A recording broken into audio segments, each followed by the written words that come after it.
নমস্কার বন্ধুরা, আপনারা হয়তো জানেন যে শীতকালে আমরা ঠোঁটের মধ্যে কি লাগাই? ভ্যাসলিন, বড় বোরোলিন, আলবাল অনেক কিছু লাগাই। যদি তোমার কাছে যদি এই লিপ বাম নামের জিনিসটা না কিনে টাকা থাকে, তাহলে তোমরা ঘরোয়া পদ্ধতিতে মানে ঠোঁটের যত্ন নিতে পারো। তোমরা কি জিনিসটা লাগাবে তোমরা লিপ বামের জন্য? আমি দেখাচ্ছি তোমাদের। সরিষার তেল। সরিষার তেল তোমরা রাঁধতে পারবা। সর্ষের তেল অনেক কাজ আছে আর কি, তোমরা যদি জানো আর কি।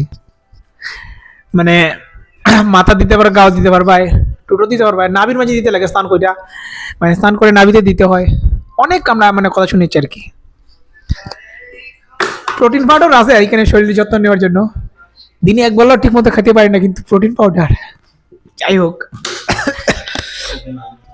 আর কি বলবো, এটাই আর কি, আর কিছু বলার নেই। ধন্যবাদ।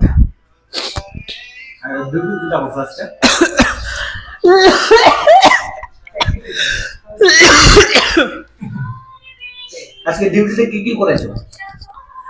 ডিউটিতে আমরা করলাম, sir please tap the card here, you don't tap the card, please collect your ticket.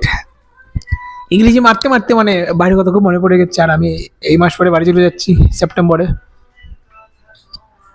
কিসে যাবে? ট্রেনে যাবে নাকি প্লেনে যাবে নাকি ট্রেনে যাবে? আর দেখুন মানে ফুটকির চাপা উঠে গেল, আমরা এবার মানে প্লেনে যাবো আর কি। প্রথমবার লাইফে আমরা ট্রেনে যাচ্ছি, আমাদের বাপ দাদা গোষ্ঠীতে প্রথমবার আমি ফ্লাইটে চড়বো। জানি না কেউ হয়তো চড়েছে, আমি জানি না, আমার খবর নেই। আমি প্রথম। 50 কিলোমিটার দূর ব্যাঙ্গালোর এয়ারপোর্ট। এয়ারপোর্ট যেতে দিয়ে আমাদের 1000 টাকা ভাড়া, বুঝতে পারছো ভাড়া?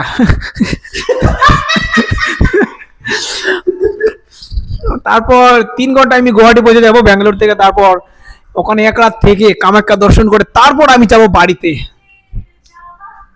দেখা হচ্ছে পরের ভিডিওতে। ধন্যবাদ।